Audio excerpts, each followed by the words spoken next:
Bandeko, bonjour. Vous excusez-moi na torche ni na douche, mais je préfère de condamner les œuvres des ténèbres au lieu de prendre part. Selon Ephésiens 5, verset 11. Nazo sukula bandeko na pona victime à sorcellerie na bisabino plusieurs fois. Biloko bunga na ndaku nanga. Donc de moi teleme bomi libala langa 17 ans na mobala bomi musala bomi mukanda 10 ans. Nazo $3000 na salisi Congo Seke TV na kin ya chaîne na YouTube bomi. Akomoteleme la ba via TikTok ba via Facebook. Na mito alobi azo linga kutuna bala te donc il faut na kufa kaka fona kufa. Donc je viens de me doucher, je suis dans les douches, la besoin mon na torche ni. Na bombi ba partie intime parce que naza pona osala ba pornographie te. Mais je suis là pour condamner les œuvres de la sorcellerie. Bandeko démon akotinga ba sende na se abasi sende. On dit ba sende Thompson. Basenda koti musapinga mwasi boyebi mwasi nyoso akota musapi.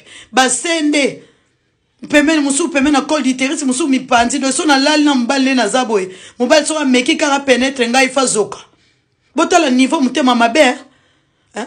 Pola nini donc na vana na mbali te na la na mobali te niveau ya sorcellerie ya mutema mabe. Eza mama mari de nuit te bandeko. Eza mama kindoka zo lukanda bomanga na tout prix. Alinga détruit toutes les relations ça bomi libala na mbala 17 ans. Oh bazo linganga sikoyo. Da lingina bala tazo lo na bala tenga funa kufa na likabo nzambe.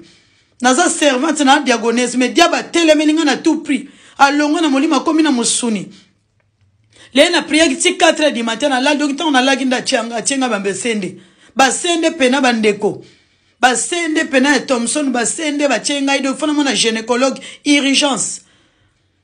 Fanny Sobolandi inini obolanda bomo na méchanceté à des mots. Nazo kosa bomo na torche na kati ya douche na bimite. Bozo na méchanceté. Bomo na la sorcellerie ezalo mabe. De ya lapinda azo yoka maloba na nzambe tazo to sa génité. A telemelika fona kufa na tout prix. Hein? Akomo sala ba acte abomination. Azo banga même Saint-Esprit azakati na ngati. Mais bandeko na parla en langue na jenaka. Na tanga ka Bible na sala tout. Mama biso mtabima na sala ba piso mingi. Metalo diable azo salanga. Na ko bomba li soutena na ko bomba mama evreté a diable té. Na ko condamner ngo publiquement. Botika vidéo tambola bo partager vidéo. Bo partager ngo comme partout. Na tiki bino ciao les amis.